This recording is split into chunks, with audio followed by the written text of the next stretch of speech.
Good evening, good evening, good I spent evening, years everyone. standing on Welcome, the welcome, sidelines, welcome. watching So as you're dreams jumping on, pass me please by, drop your name, where you're from, holding gifts and if this is that I your was first born with, time too to a afraid to even DTF try. class. Life kept writing different chapters, some were joy and some were pain. But every lesson, every setback was preparing me for change. Now I see it wasn't wasted.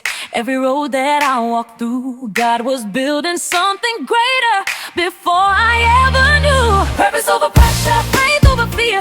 Even when the road gets hard, I know why I'm here. One step, one dream, one day at a time. What's meant for me is mine. Walking in purpose, standing in grace. Every lesson, every battle helped me find my place. Purpose over pressure, faith over fear. I won't let doubt define the reason I am here. Walking in my purpose, trusting God's design. What's meant for me is mine. There were nights I felt forgotten. There were dreams I almost quit, but the fire kept on burning deep All right, inside. everyone, it is 7:33, and I want to get started because I want to be respectful of everyone's time this evening. So, welcome again. Welcome, welcome, welcome. Welcome back to everyone that joined us for the first class. So in our last class, we focused on choosing the right DTF path for your goals. And today we're answering the next big question. What do I actually need to get started? So for those of you, this is your first time on class, let me introduce myself. My name is Kenyatta Jabbar, the owner and founder of Purposely Krafted. And I started my crafting journey in about 2019. After I lost my job, I started doing vinyl, trying to make custom items for my children because I wanted them to have custom items when they went to school as well. Um, I did shirts, I did water bottles, some of those were a bust. And then I moved on to sublimation. And then I stumbled into DTF, which is what we are going to be discussing in this class again. So if you've been watching YouTube, TikTok, Facebook groups, you've probably seen people with beautiful craft rooms full of equipment, and it can make you feel like you need to spend thousands of dollars before you can make your first sale. But today I'm going to show you what you truly need and what can wait, and where I think beginners waste the most money. All right, so let's dive right on in.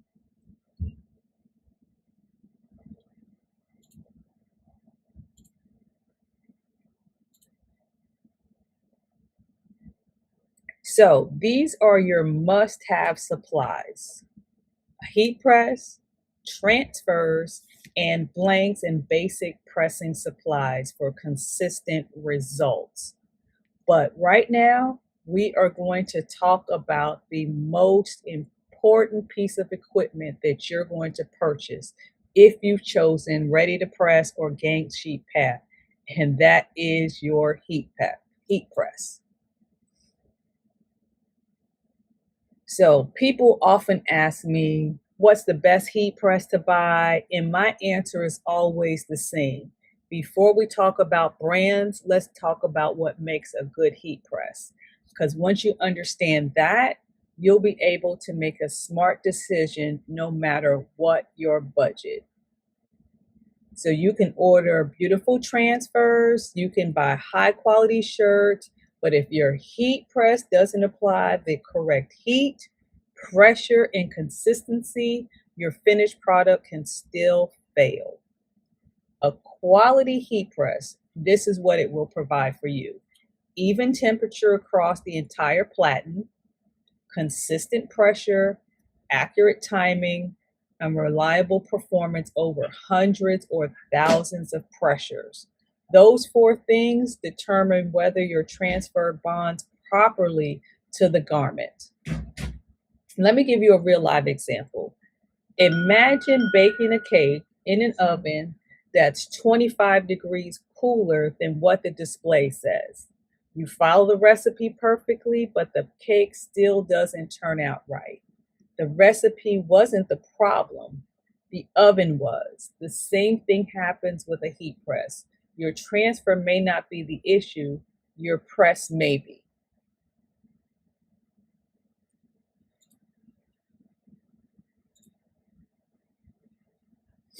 So we're going to talk about, because I did this as well, an easy press, like a Cricut easy press. It doesn't have to be a Cricut brand, whatever brand, versus a regular dedicated heat press.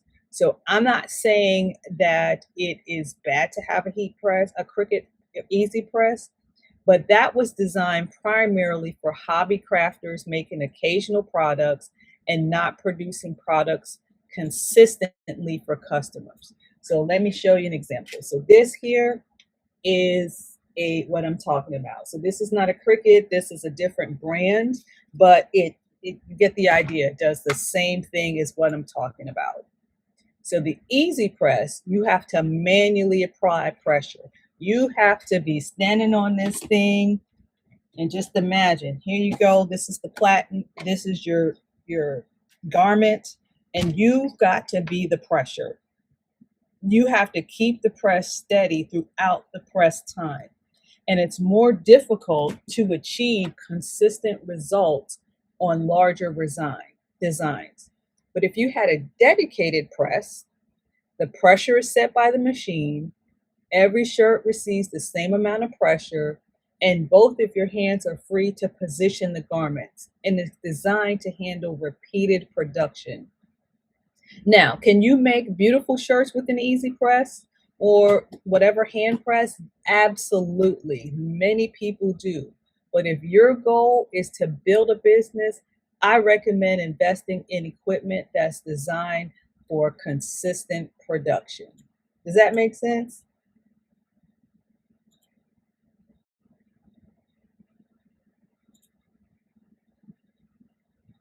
Now, there are two types of styles of heat presses that you commonly see. You see the clamshell, which the top opens upward like the hood of a car, or a swing away. So we're going to give you some I don't want to say pros and cons, but we're going to tell you a little bit about both. So the clamshell, it takes up less space. It opens quickly. It's great for small craft rooms, usually more affordable and a faster workflow. But you have to consider this. There's less room to arrange thicker items when you have a clamshell, and you need to be mindful of your hands when positioning garments, because once it's up, you can't swing it away, and you're putting a garment under there, and you may burn yourself on the platen. But with a swing away, the upper platen swings completely away from the lower platen. And let's see, I don't think you can see mine. See if you can see mine here in the background. So I have a swing away. I have a swing away heat press. So I don't have the clamshell, I have a swing away. And it's easier for garment placement. You do need more workspace. You have more workspace to work with. There's better visibility. It's great for thicker items and a reduced chance of accidental burns while positioning the items underneath the platen, because you can move it out of the way. But you do have to consider this. It requires more room in your craft space. So if you have a smaller space, this may not be your option. It typically costs more and it takes a little longer to operate.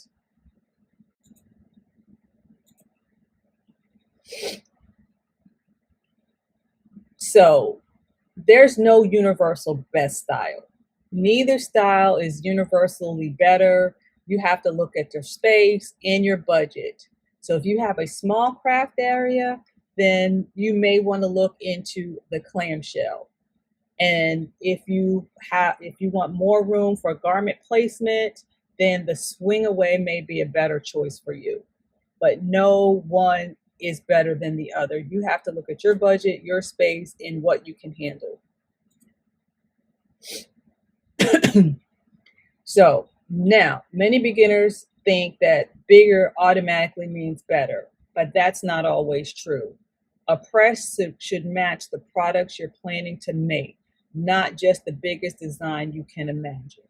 Now, if you can in your budget afford a larger heat press, then by all means, I would say go with that. But if your budget and your space do not dictate that, then you may want to look at a smaller press.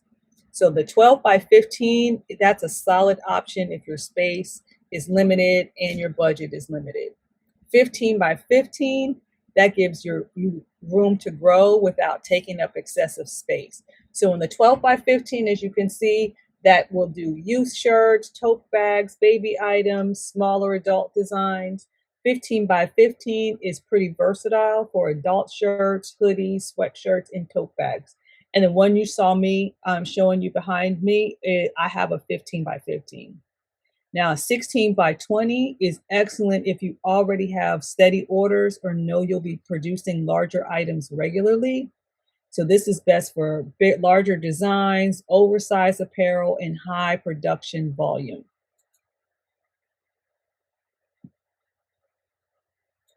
Any questions? Okay. Oh, I'm sorry.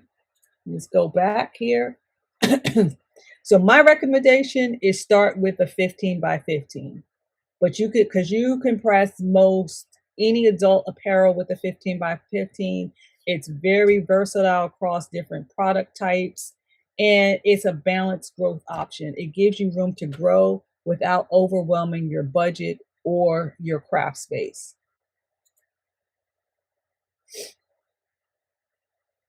So the key takeaway from this is your heat press is an investment in quality, not just equipment. You need to choose based on consistency, space, and business goals. Buy what you need today and let your customers fund your upgrades.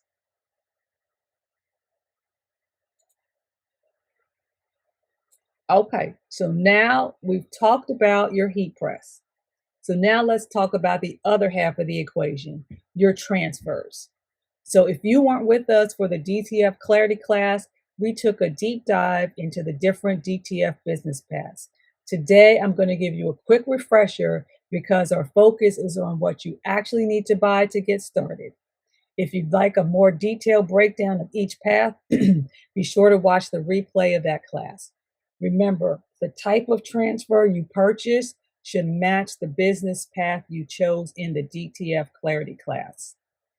So, ready to press transfers, just as a recap, are individual designs that arrive ready to press onto your garment. They're one of the easiest ways to get started because there's no design software required and no need to build your own gang sheet. But a gang sheet that allows you to place multiple designs on one large sheet of transfer film. Instead of purchasing one design at a time, you're maximizing the space available.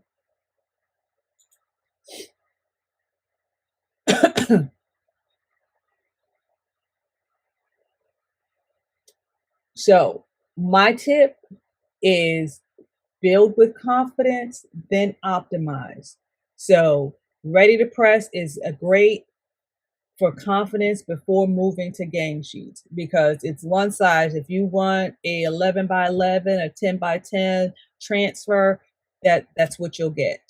Instead of trying to put this 11 by 11 and hope it's 11 by 11 on the gang sheet or 10 by 10 and you thought you maximized your space and you get the gang sheet and they don't fit on the shirts or the apparel that you have. Taken from me, I did the same. I thought I measured my designs correctly, put them on the gang sheet, and when they arrived, the ones that I needed for the larger shirts didn't look as polished as they should have on a larger canvas. If you're going to buy gang sheets, you need to use those strategically. You need to save money. They only save money when you actually use the designs. Like I said, see, I had a gang sheet full of designs and some of them were the wrong size. So unless I can use them on other apparel, they're just sitting in my drawer.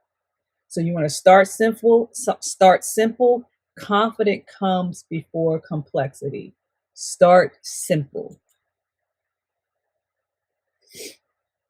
Now, one of the fastest ways to waste money is ordering transfers simply because there's extra space on a gang sheet or because a vendor is running a sale. Just because you can fill a gang sheet doesn't mean you should. So let's say you're ordering a gang sheet and you notice you have room for 4 more designs. Instead of adding random designs just to fill the space, ask yourself this one question. Do I have a plan for these? If the answer is no, that extra space might actually be cheaper than filling it with designs that end up sitting in a drawer. Remember I said I did that. I put some things on there and they're still sitting in the drawer. You want to test your designs before ordering. Test the market, see what other people are buying before you just go ordering things. Order one design from a vendor and test it out. See if it works, see how it adheres to your apparel, and wash it a few times. Make sure that this is going to be the right transfer vendor for you. And then you're going to let your customer demand guide you how you're going to reorder your inventory. So if customers are asking for that shirt with the apple, then you need to keep ordering the shirts with the apple. If they don't care about that shirt with that banana, don't order them shirts with the banana. Because at Purposely Crafted, see, we don't just buy to fill space, we buy with purpose. So you need to choose transfers that match your path, match your business stage. Start with what you can press confidently. And then you're going to order with purpose, not just because you have space, not just because there's a special going on, unless you're just ordering a test, and then that makes sense to order that one item to test out that vendor. All right. Any questions so far? Has anybody in class ever ordered any transfers and have any suggestions? Okay, so we're going to move on. So now that we've covered your heat press and your transfers, now we got to talk about the foundation of almost everything you'll make, your blanks. And a blank is simply the item you're decorating. Today we're going to focus on shirts because that's where most beginners start. Now, cotton is one of the most popular choices for DTF because it provides a soft feel and works beautifully with DTF transfers. But then you also have a cotton poly blend, and that combines the softness of cotton with the durability and the wrinkle resistance of polyester. And then polyester, that's ideal for athletic wear and moisture wicking apparel. And just like sublimation, DTF works well on polyester garments. This is why I love DTF, because you can be more versatile with the type of apparel that you use. You're not stuck with just polyester. You're not stuck with just white. You're not just you have a range and a variety of things you can do with DTF.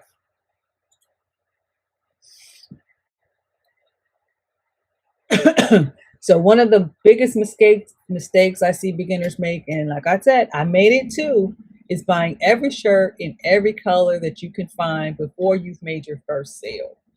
So this is my suggestion.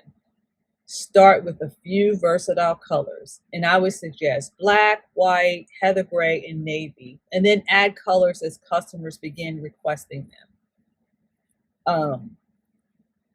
Because DTF is not limited to one fabric type. So you can get, if you want to start with cotton, start with cotton. If you like the cotton poly blend, start with that. Just depends on your budget. Just don't go buy every color of the rainbow, every size imaginable, because then you're going to be sitting on inventory. So let me give you a real life example. This real life. You don't need 20 shirt colors sitting on a shelf collecting dust. So you're going to let your customers tell you what colors to stock, and your money is better spent on growing your business than storing inventory you may never use. I mean, the chance of you not using a black, white, gray, or navy shirt are slim, but you buying a pink, a hot yellow, neon yellow, or green, you may never sell those shirts. So you let the customer dictate what colors that you need to purchase next. Okay.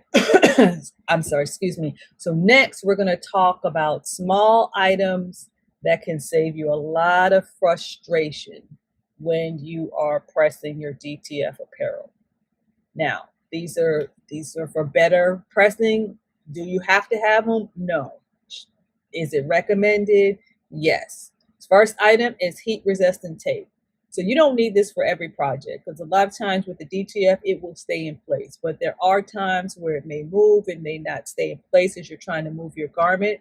So, but when you need to have resistant tape, you are going to be glad that you have it. So here, as you can see, is a caddy that can hold your heat resistant tape. I have here different sizes that you may need of the heat resistant tape. Real simple, easy. Butcher paper. Now, every project doesn't require this, and you're going to only use it based on the vendor's recommendation. But you're going to place the butcher paper or parchment paper over your transfer during the pressing. And that's only if it's recommended.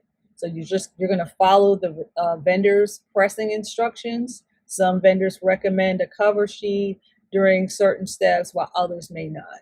Some of the ones that I have, I press without any kind of butcher paper or parchment paper, but after I peel back the press, for my second press, I have to put that down so it doesn't adhere to the platen. A lint roller. Now, lint roller removes dust and particles that can interfere with the transfer adhesion to your blank. This is one of the least expensive supplies on the list, but one of the most important. It only takes a few seconds, but it's the easiest way to improve the quality of your finished product. And here we go. And I have a lint roller here. It's just one. I have several. So anytime I am doing apparel, I lint roll.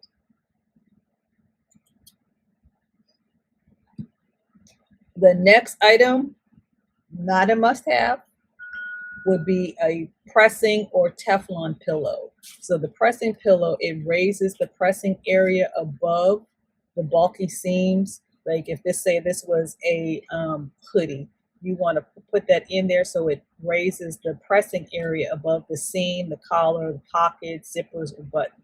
And this allows for your transfer to receive more even pressure.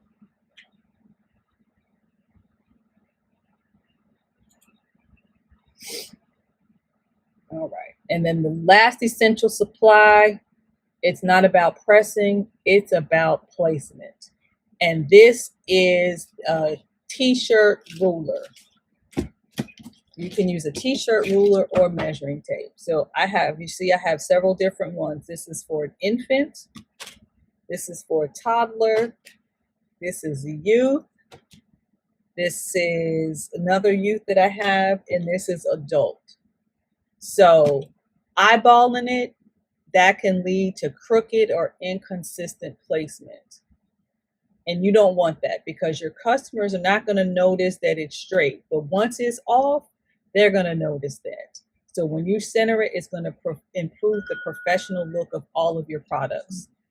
So if you notice, none of these supplies are flashy or expensive. They're practical. Each one helps you create a better product or work more efficiently. That's the mindset I want you to develop as you build your business. Buy tools that solve a problem, not tools that just look impressive.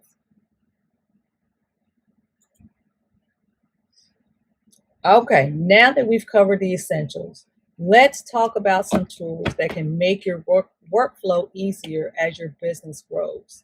Now, notice I said as your business grows. These are upgrades, not day one purchases. So we're just going to go through them pretty quickly. It's a heat gun. So you can use that to shrink packaging and remove wrinkles before pressing. A sleeve platen that helps decorate sleeves. It helps when you're decorating sleeves in narrow areas. a hat press, I'm sorry, a mug press, and label printer. Now, this supports the expansion into new product lines. These are not day one, remember, these are not day one. These are as you are upgrading. Now, of course, if you post that you can do mugs or tumblers, then you're going to probably need that heat press. So be prepared, whatever you are promoting, that you have the equipment, or you know where you can actually get those items done for you if you don't have that equipment.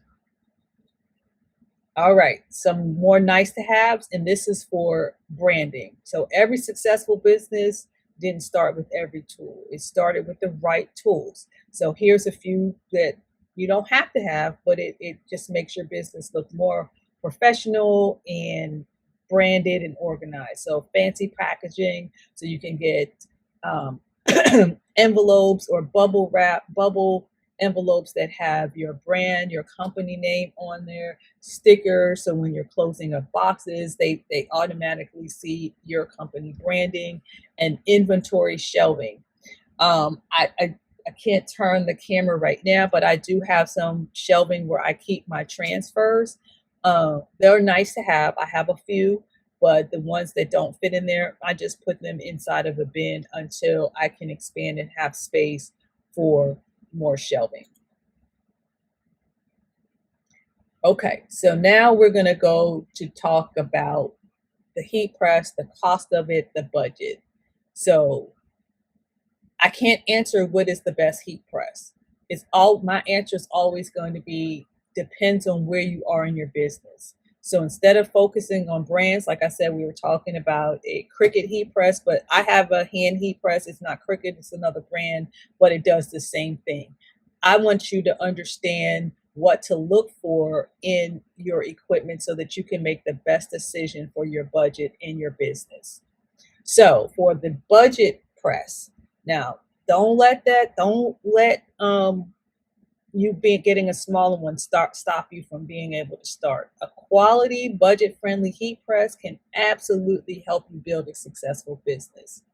So the budget press is best for beginners, learning, testing ideas, occasional orders.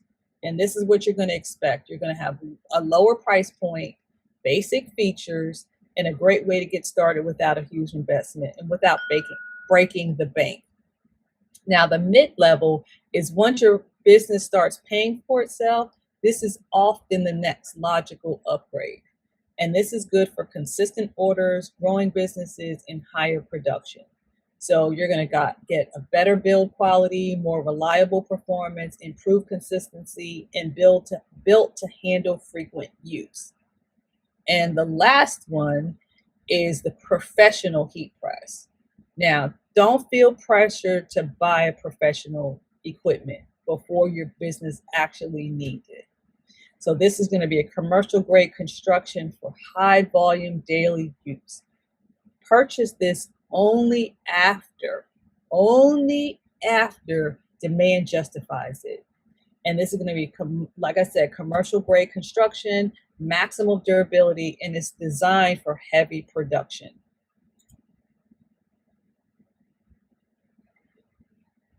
So this is what matters across any of the price ranges. There are 4 things that you need to pay attention to. Pressure. Your heat press should apply firm, consistent pressure across the design. Uneven pressure can lead to poor adhesion, lifting edges, or inconsistent results. And it also should have even heating. The platen should maintain an even temperature from edge to edge. If one side is hotter than the other, your transfers may not press consistently. Should also have a warranty. The heat press, like I said, that's an investment. So a solid warranty gives you confidence that the manufacturer stands behind their product if something goes wrong. And then the final thing, number 4, is customer service.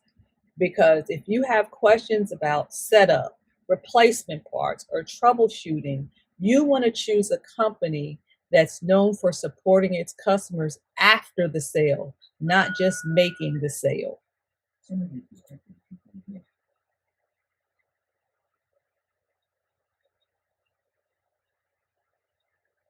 So as you see, I'm intentionally not recommending a specific brand today because the market changes. New models come out and prices fluctuate.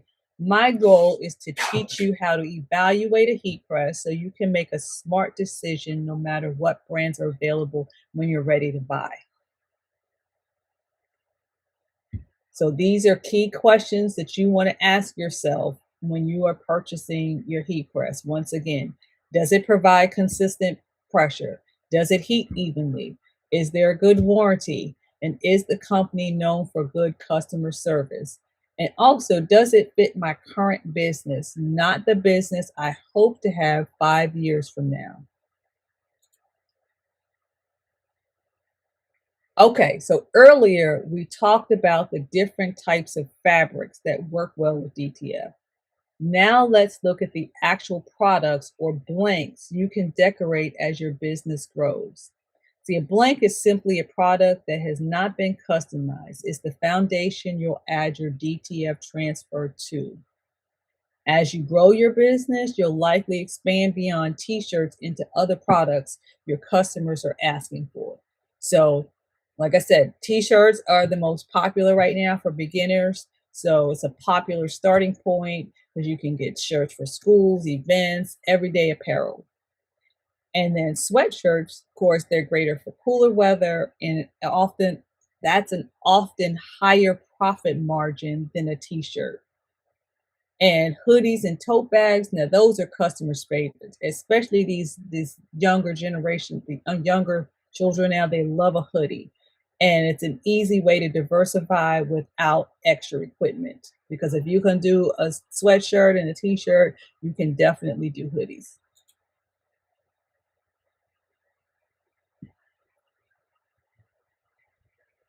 So what you need to do is you want to start with the products your customers are most likely to buy. So don't go buy a tote full of tote bags and you don't have any customers who've been even asking about tote bags.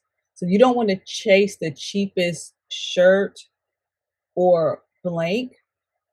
Your customer's going to remember the quality. So you need to focus on the quality of the blanks that you are purchasing. So you have plenty of options when it comes to buying planks. Some best vendors specialize in wholesale apparel, while others offer retail quantities that are great for beginners. The important thing isn't finding the absolute cheapest shirt, it's finding the supplier that consistently delivers quality products. Quality, quality, quality. If it's not quality, your customers, that one customer who didn't get a quality item is more than likely not going to come back and be a repeat customer. All right, so now let's talk about one of the biggest decisions you'll make in your DTF business after you've got your heat press and you've got your designs ready. It's going to be choosing the right transfer vendor. So not all vendors are the same, and choosing wisely, it can save you time, money, and frustration. So instead of asking who's the cheapest, I want you to start asking better questions. I want you to start asking, what is their turnaround time? How quickly does the vendor print and ship your order? Because a fast turnaround time is especially important when you're working with customer deadlines. You want to look at reviews. You're going to look beyond the star rating. You're going to read the comments, and you're going to look for things about their print quality, shipping, customer service consistently. Reviews often tell you what to expect before you're spending your money. Just because I had a great experience doesn't mean you'll have a great experience. So you need to take all the reviews and weigh the pros and the cons. If they're more good than bad, then test out that vendor. Then you want to look at their color quality.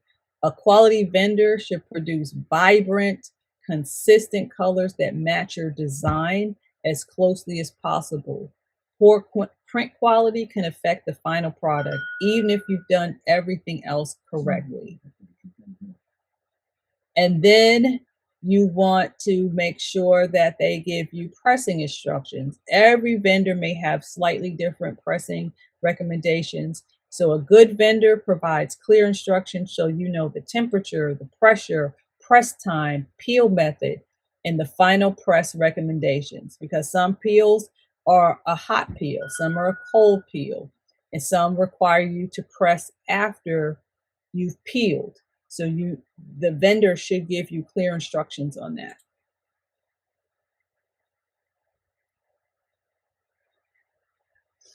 And then customer service, of course, we talked about that matters when they should be contacting you if there's a delay in your delivery.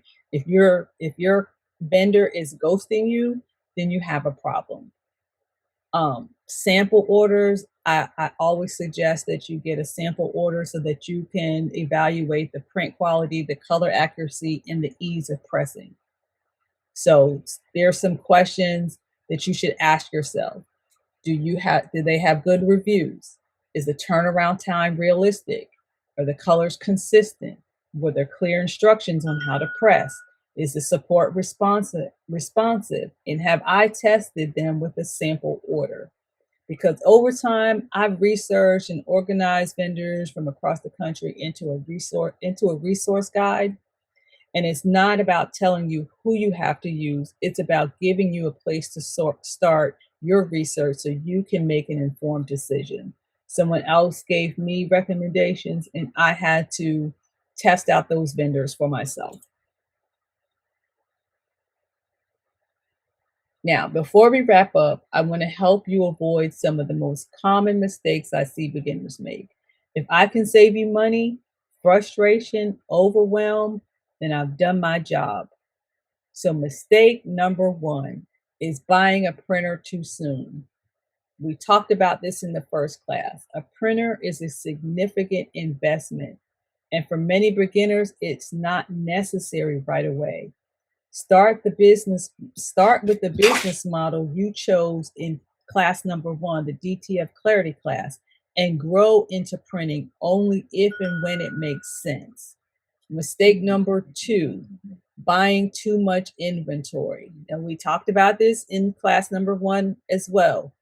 It's tempting to stock every shirt color, every size, and every design, but instead, let your customer demand guide your inventory.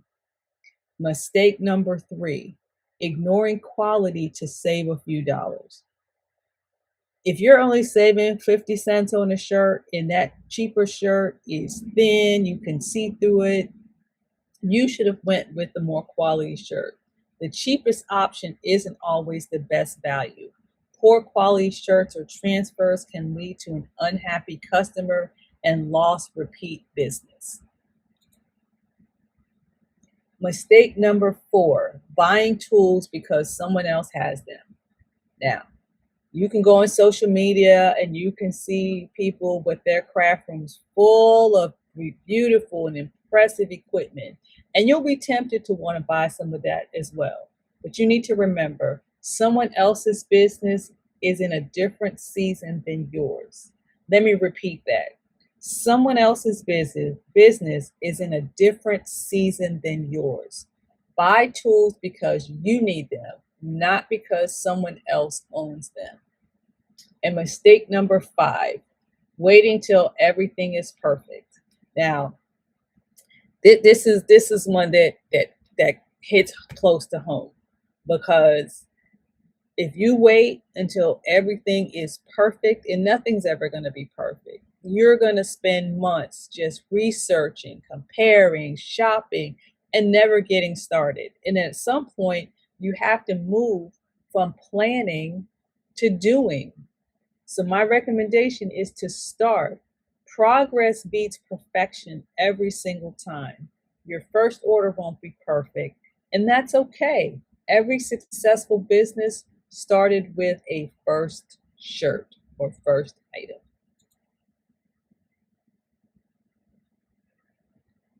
All right, so let me go over some things, what it would cost to really start. So we've got our starter, our growth, and our expansion. And it just depends on your goals. And the good news is you don't need thousands of dollars to begin. So a starter budget, this is perfect if you're testing the waters and you want to start with the basics. And that's between $250 to $500. And this is what this would include: a beginner-friendly heat press, a few ready-to-press transfers or a gang sheet, a small selection of blank shirts, basic supplies like a lint roller, measuring tool, butcher paper, and heat-resistant tape. So your goal isn't to build a warehouse. It's to make your first sale. Again, as a beginner with a starter budget, your goal isn't to build a warehouse. It's to make your first sale. So now, as your orders become more consistent, you can begin upgrading your equipment, expanding your inventory. And this is where the growth budget looks like. And that's between $500 to $1,000. So now you might want to add a higher quality heat press, more shirt sizes and colors, additional transfer designs, and better organization and packaging. So you're going to let your profits pay for your upgrades. Don't just upgrade just because you see someone else doing it. Your business should help fund its own growth. And finally, we have the expansion budget. Now, once you're consistently selling and demand justifies it, you can begin investing in equipment and tools that improve efficiency and increase production. And these items might include a commercial grade equipment, expanded inventory, additional product line, workspace improvements. But don't rush to look like the larger business. Focus on becoming a profitable one. So if you notice, none of these budgets require you to buy everything at once. Your business should grow in stages. Start with what you can comfortably afford, learn the process, build your confidence, and let your customers help fund the next level. So remember, you're going to start with what you can afford. Focus on making that first sale, that's your biggest purchase, and grow your business one step at a time.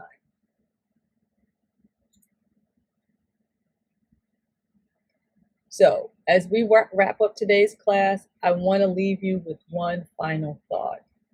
It's easy to look at someone else's crafting equipment or business and think that you have to have everything before you can get started. But I hope in today's class, it showed you something different. You don't need every tool. You don't need every machine. And you don't need every shirt color. And you certainly don't need to spend thousands of dollars before you make your first sale. What you need is a plan. You need the right essentials. And most importantly, you need the confidence to take that first step. And coming here today in class, that was taking a first step. If you don't remember anything else from today, remember that. Take the first step. So we're gonna talk about these 4 principles as a recap. Buy with purchase. Don't purchase because everyone else has it. Buy because your business needs it. Start small. Every successful business started somewhere. Every one of them. There's no shame in starting where you are. Grow as you go. You don't have to build your dream business overnight. Allow your business to grow one. And finally, let your customers find fun upgrades. Don't put unnecessary financial pressures on yourself. As your business grows, let your profits help pay the next level.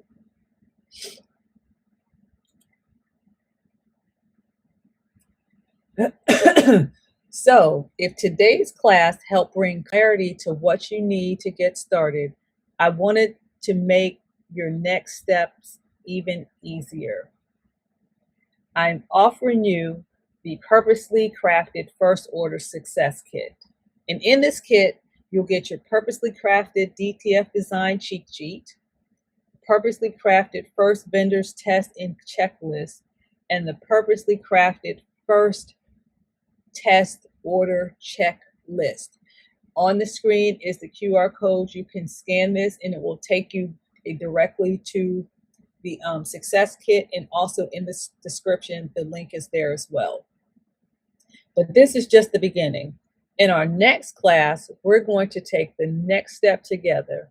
We'll talk about how to confidently order your first transfers, what to look for in a vendor, common ordering mistakes to avoid, and how to make smart purchasing decisions before you spend your money. I cannot wait to see you guys in that class. Now, before the next class, I wanted to give you a little assignment, if you're up to the challenge.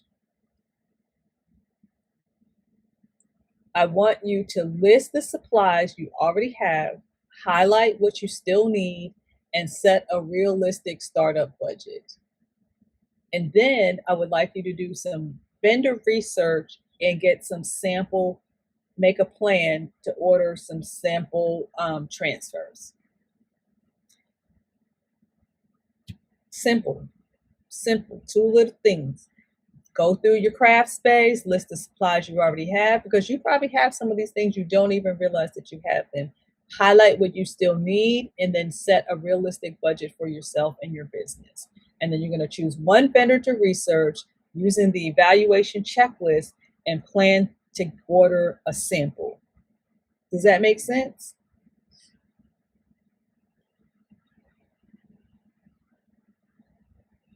All right, we are going to stop sharing screen here for a moment. Okay, all right, guys. It has been so wonderful talking to you guys tonight. I'm just so excited that you were able to join us, to join me tonight for this class. It means a lot to me that you were here, because you could have gone, you could have done anything else. I know there are a lot of places you could choose to learn about DTF, and I'm honored that you chose to learn from me. So until next time, buy with purpose, start small, and grow as you go. And remember, every successful business begins with one purposely crafted step at a time. Have an amazing evening, and I'll see you in the next class.